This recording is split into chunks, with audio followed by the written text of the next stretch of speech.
नमस्कार। 21 अगस्त 2025 को शुक्र राशि परिवर्तन करने जा रहे हैं।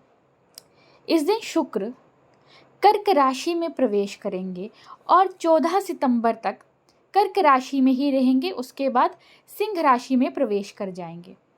शुक्र जो कि ऐश्वर्य, सुख, संपत्ति, सौंदर्य, प्रेम, विलास आदि के कारक हैं। ऐसे में शुक्र का राशि परिवर्तन सभी राशियों पर प्रभाव डालता है। तो आज के इस वीडियो में जानेंगे हम कि शुक्र के राशि परिवर्तन का तुला, वृश्चिक, धनु, मकर, कुंभ और मीन राशि पर कैसा प्रभाव पड़ेगा, किन राशियों की किस्मत उनका साथ देगी, किन राशियों का भाग्य चमकने वाला है। प्रिय दर्शकों, इससे पहले जो मैंने वीडियो बनाई थी उसमें मैंने पहली 6 राशियों की चर्चा की थी। अगर आपने वो वीडियो अब तक नहीं देखी है तो इस वीडियो के डिस्क्रिप्शन में जाकर आप उस वीडियो का लिंक प्राप्त कर सकते हैं, जहां पर मैंने शुक्र के राशि परिवर्तन का पहली 6 राशियों पर क्या प्रभाव पड़ेगा इसके बारे में पूरी चर्चा की है। तो आइए अब बिना देरी किए हुए आज की वीडियो शुरू करते हैं और चर्चा करेंगे तुला से लेकर कन्या राशि की। ये राशिफल मैं आपको आपकी चंद्र राशि के अनुसार बताने जा रही हूँ। तो आइए सबसे पहले बात कर लेते हैं तुला राशि की। तुला राशि वालों के लिए शुक्र का ये गोचर दशम भाव में होने जा रहा है। शुक्र आपके राशि के स्वामी और आपके अष्टम भाव के स्वामी होकर दशम भाव में गोचर करने जा रहे हैं। प्रिय दर्शकों, ऐसे में इस गोचर काल के दौरान तुला राशि के जातकों को नए अवसर प्राप्त होंगे। कामकाज से रिलेटेड, नौकरी से रिलेटेड अच्छी अपॉर्चुनिटीज़ आपको इस गोचर काल के दौरान प्राप्त हो सकती हैं। हालांकि कामकाज का बोझ, कामकाज का बर्डन भी आपका बढ़ेगा, परंतु उसके साथ साथ मेहनत करने पर आपको इस गोचर काल के दौरान अपने कार्य क्षेत्र में प्रगति भी प्राप्त होगी। आपके जो रुके हुए कार्य थे, अटके हुए कार्य थे, वो इस गोचर काल के दौरान बन सकते हैं। उच्च प्रतिष्ठित लोगों के साथ आपके संपर्क इस गोचर काल के दौरान बन सकते हैं। आर्थिक दृष्टिकोण से भी देखा जाए तो ये समय तुला राशि के जातकों के लिए ठीक दिखाई दे रहा है। व्यापारिक दृष्टिकोण से भी ये समय तुला राशि के जातकों के लिए ठीक दिखाई दे रहा है। मेहनत करने पर आपको इस गोचर काल के दौरान लाभ प्राप्त हो सकते हैं। नई अपॉर्चुनिटीज़, नए अवसर कारोबार के क्षेत्र में भी आपको मिल सकते हैं। तुला राशि के जातक इस गोचर काल के दौरान लंबी दूरी की यात्रा भी कर सकते हैं। यात्रा करते समय थोड़ा सा ध्यान रखिएगा और अपने स्वास्थ्य को भी लेकर आपको थोड़ा सा अटेंटिव रहना है। अपने स्वास्थ्य को लेकर लापरवाह नहीं रहना है, इग्नोर नहीं करना है अपनी हेल्थ को। स्पेशली अगर आपको पहले से ही डायबिटीज़ है या फिर किडनी संबंधी कोई रोग है तो अपनी हेल्थ को लेकर बिल्कुल भी लापरवाह मत रहिए। अपना खान पान ठीक रखिए और अपनी हेल्थ का पूरा ध्यान रखिएगा। तुला राशि के जो जातक नए रोजगार की तलाश में हैं उनके लिए भी ये समय अच्छा रहेगा। या अगर आप अपनी नौकरी को चेंज करना चाहते हैं, नौकरी में किसी ना किसी प्रकार का परिवर्तन या बदलाव चाहते हैं, तो भी ये समय आपकी सपोर्ट में रहेगा। आप मेहनत कीजिए। तुला राशि के जातक प्राइवेट जॉब करते हो या सरकारी जॉब करते हो, दोनों के लिए ही ये समय ठीक रहेगा। मेहनत करने पर आपको अपने कार्य क्षेत्र में प्रगति प्राप्त हो सकती है। तो आपको इस समय के दौरान काम का बोझ भी अधिक बना रह सकता है। आपने मेहनत से नहीं डरना है, मेहनत कीजिए ताकि आपको शुभ फल प्राप्त हो सके। उपाय जो तुला राशि के जातकों ने इस गोचर काल के दौरान करना है वो ये है कि आपने हर शुक्रवार के दिन माता लक्ष्मी के मंदिर में जाकर उन्हें गुलाब के पुष्प की माला अर्पित करनी है। या अगर आपके घर के मंदिर में ही माता लक्ष्मी की मूर्ति है तो उन्हें गुलाब का पुष्प आप घर के मंदिर में ही अर्पित कर सकते हैं। आइए बढ़ते हैं अगली राशि की और वृश्चिक राशि की बात करेंगे। वृश्चिक राशि वालों के लिए शुक्र का ये गोचर नवम भाव में होने जा रहा है। शुक्र आपके सप्तम भाव के स्वामी और द्वादश भाव के स्वामी होकर नवम भाव में गोचर करने जा रहे हैं। ऐसे में इस शुक्र के गोचर काल के दौरान वृश्चिक राशि के जातकों के द्वारा की गई मेहनत, आपके द्वारा किया गया पुरुषार्थ आपके भाग्य का साथ आपको दिलाएगा। आप जितनी मेहनत करेंगे भाग्य भी आपको सपोर्ट करेगा। बस ध्यान ये रखना है कि मेहनत से आपने नहीं घबराना है।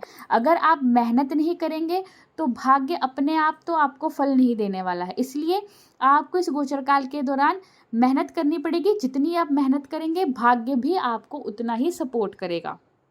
आर्थिक दृष्टिकोण से भी देखा जाए तो ये समय वृश्चिक राशि के जातकों के लिए ठीक दिखाई दे रहा है। आपके धन की स्थिति इस गोचर काल के दौरान ठीक रहेगी, पराक्रम में वृद्धि रहेगी, सुख सुविधाएं आपकी इस गोचर काल के दौरान बढ़ेगी।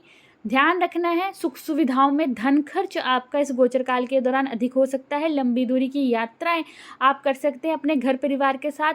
धार्मिक यात्राएं भी आप इस गोचर काल के दौरान कर सकते हैं। यात्राओं से आपको लाभ रहेगा।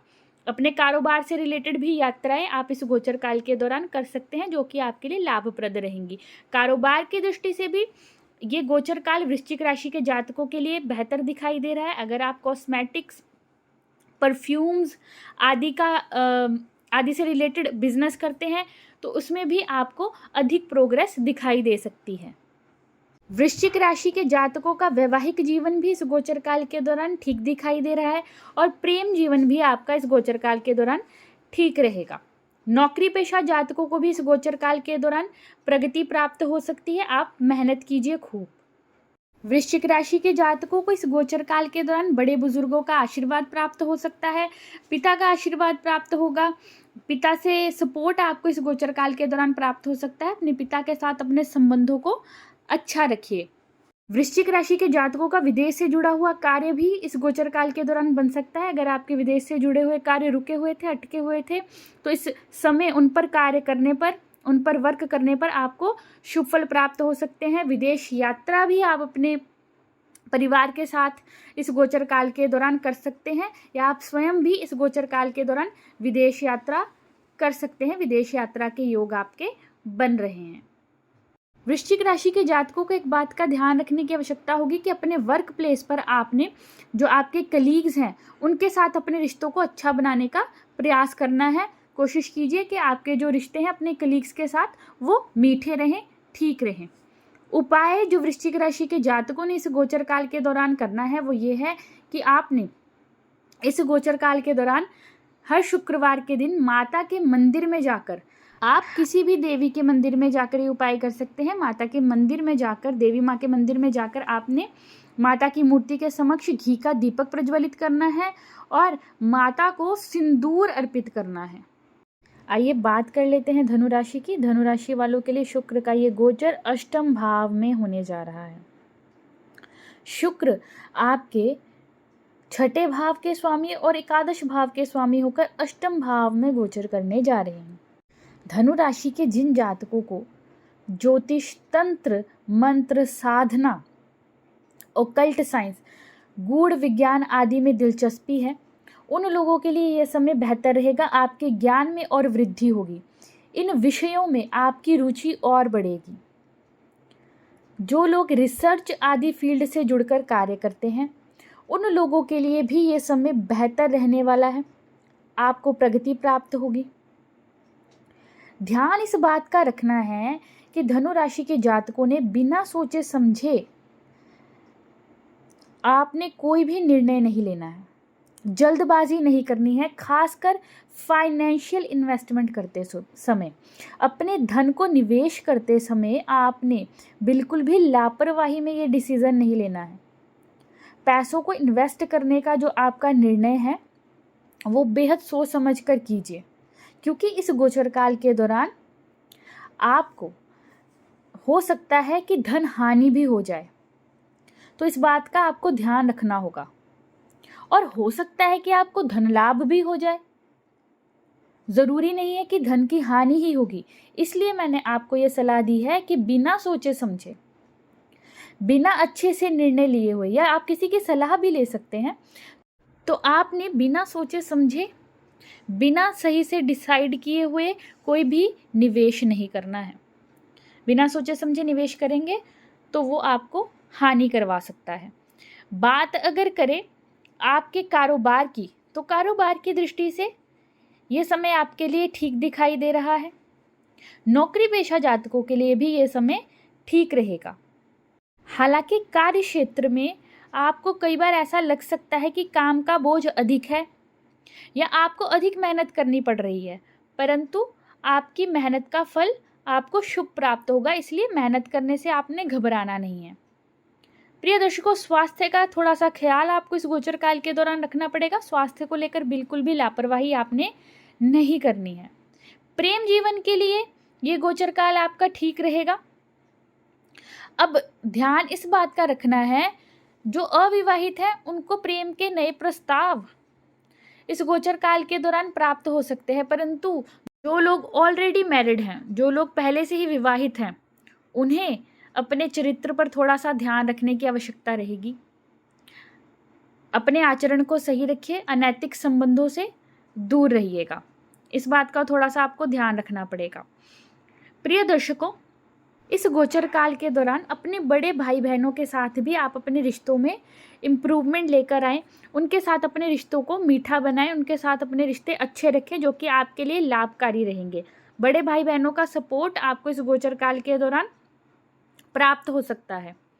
अब ध्यान आपने इस बात का रखना है कि अपना खान पान आपने ठीक रखना है, खान पान में और अपने स्वास्थ्य में कोई भी लापरवाही आपने नहीं करनी है। उपाय जो धनु राशि के जातकों ने इस गोचर काल के दौरान करना है वो ये है कि आपने इस गोचर काल के दौरान माता लक्ष्मी के मंदिर में जाकर हर शुक्रवार के दिन मिश्री अर्पित करनी है। आइए अब बात कर लेते हैं मकर राशि की। मकर राशि के जातकों के लिए शुक्र का ये गोचर सप्तम भाव में होने जा रहा है। शुक्र आपके पंचम भाव के स्वामी और दशम भाव के स्वामी होकर सप्तम भाव में गोचर करने जा रहे हैं। प्रिय दर्शकों, ये समय कारोबार की दृष्टि से बेहद अच्छा रहने वाला है। कारोबारियों को इस समय के दौरान कोई नई अपॉर्चुनिटी, कोई अच्छी डील प्राप्त हो सकती है। आप अपने कारोबार को, अपने बिजनेस को अगर बढ़ाना चाहते हैं, एक्सपैंड करना चाहते हैं, तो उसके लिए भी ये समय अच्छा रहने वाला है। कोई नया बिजनेस स्टार्ट करना चाहते हैं, कोई नया कारोबार, कोई नया काम अगर आप इस समय के दौरान शुरू करना चाहते हैं तो वो आपके लिए फ़ायदेमंद रहेगा, ठीक रहेगा। कार्य क्षेत्र में आपका जो प्रदर्शन रहेगा वो अच्छा रहेगा। आर्थिक स्थिति भी मकर राशि के जातकों की इस गोचर काल के दौरान बेहतर रहने वाली है।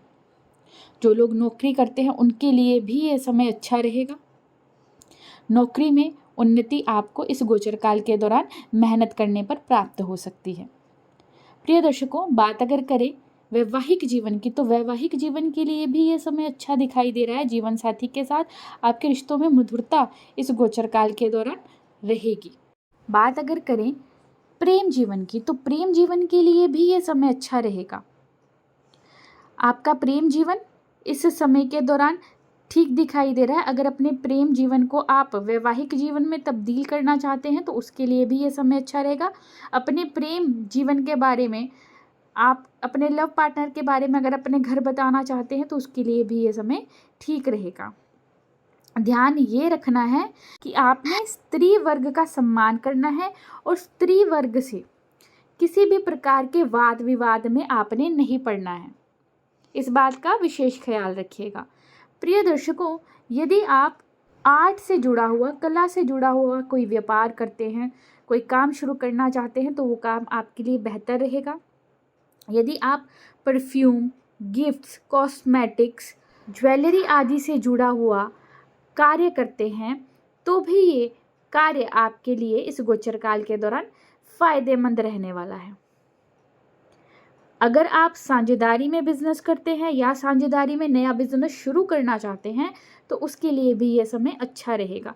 तो अगर कामकाज के दृष्टिकोण से देखा जाए तो मकर राशि के जातकों के लिए यह समय ठीक रहेगा। अब ध्यान आपने कहाँ पे रखना है? ध्यान आपने रखना है कि किसी भी स्त्री वर्ग से किसी भी प्रकार का आपने वाद विवाद नहीं करना है, उनका सम्मान करना है और अपने स्वास्थ्य का भी ख्याल रखना है। स्वास्थ्य से रिलेटेड अगर आपको पहले से ही कोई परेशानी चल रही है तो अपने स्वास्थ्य का विशेष ख्याल रखें, योग प्राणायाम कीजिए। अपने मन को शांत रखने के लिए मेडिटेशन आपको करना चाहिए इस गोचर काल के दौरान।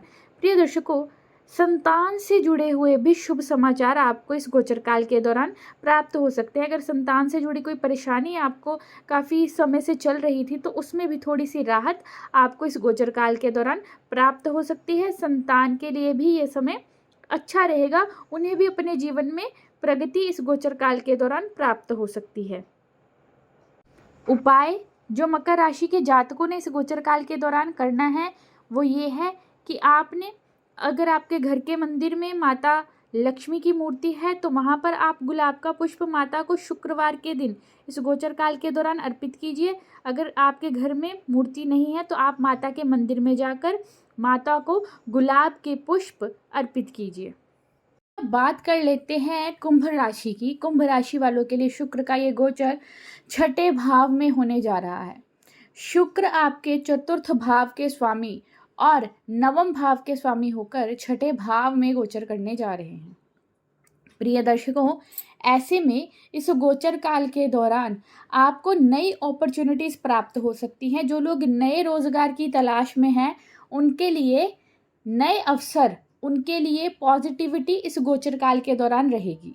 कुंभ राशि के जो विद्यार्थी प्रतियोगी परीक्षाओं की तैयारी कर रहे हैं उनके लिए भी ये समय अच्छा रहेगा। आपकी मेहनत के अनुरूप आपको शुभ फल प्राप्त हो सकते हैं, इसलिए आप खूब मेहनत कीजिए।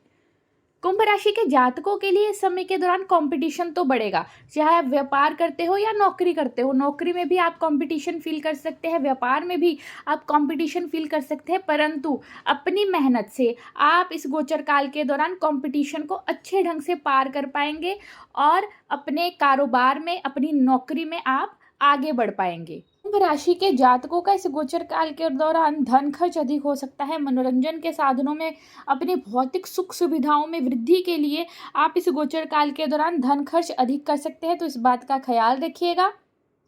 शुभ मांगलिक कार्यों में भी आपका धन खर्च हो सकता है या शुभ मांगलिक कार्य आपके घर परिवार में हो सकते हैं।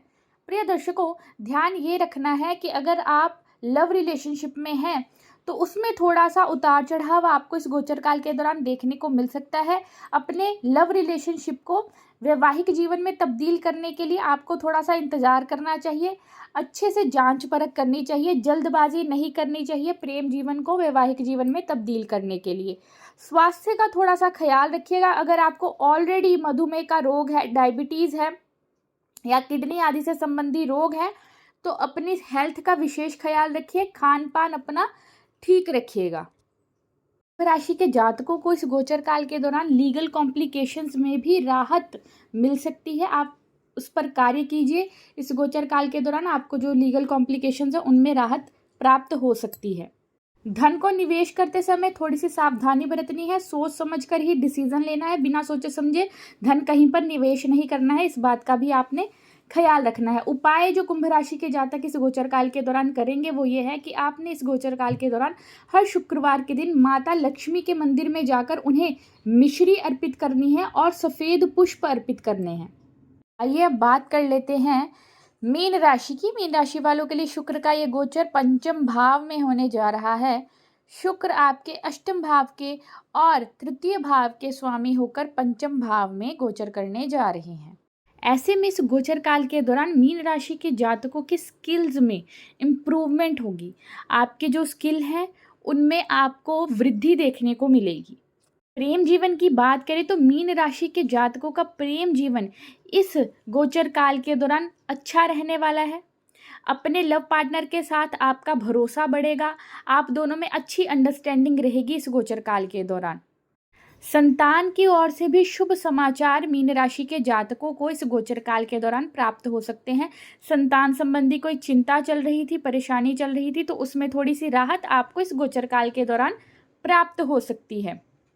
कला के क्षेत्र से, सिंगिंग से, संगीत से जो लोग जुड़े हुए हैं, आर्टिस्टिक फील्ड में जो लोग मीन राशि के हैं उनके लिए ये गोचर काल बेहद अच्छा रहने वाला है, तरक्की दिलाने वाला रहेगा। विशेषकर रिसर्च फील्ड से जो लोग जुड़े हुए हैं उनके लिए भी ये गोचर काल अच्छा रहने वाला है। जो मीन राशि के जातक पीएचडी कर रहे हैं उनके लिए भी ये गोचर काल फायदेमंद रहेगा, शुभ साबित होगा। आप खूब मेहनत कीजिए। प्रिय दर्शकों, कारोबारियों के लिए देखा जाए तो ये गोचर काल ठीक दिखाई दे रहा है। छोटे भाई बहनों के साथ अपने रिश्तों को अच्छा बनाने का, मधुर बनाने का प्रयास आपको करना चाहिए क्योंकि वो आपके लिए लाभप्रद रहेगा। मीन राशि के जो लोग नौकरी पेशा हैं उनके लिए भी ये गोचर काल ठीक दिखाई दे रहा है। कार्य क्षेत्र में आपका प्रदर्शन ठीक रहेगा। मीन राशि के जिन जातकों को गूढ़ रहस्य, गूढ़ विद्या, ज्योतिष, तंत्र मंत्र, साधना, ओकल्ट आदि में इंटरेस्ट है उन लोगों के लिए भी ये गोचर काल बेहद अच्छा रहेगा। आपके ज्ञान में वृद्धि इस गोचर काल के दौरान रहेगी, या इस गोचर काल के दौरान इन सब विषयों में आपका इंटरेस्ट बढ़ सकता है। मीन राशि के जो जातक अविवाहित हैं उनको भी इस गोचर काल के दौरान शादी के अच्छे प्रस्ताव या शादी के लिए अच्छे रिश्ते प्राप्त हो सकते हैं। उपाय जो मीन राशि के जातकों ने इस गोचर काल के दौरान करना है वो ये है कि आपने इस गोचर काल के दौरान हर शुक्रवार के दिन माता लक्ष्मी के मंदिर में जाकर उन्हें लाल रंग के पुष्प अर्पित करने हैं।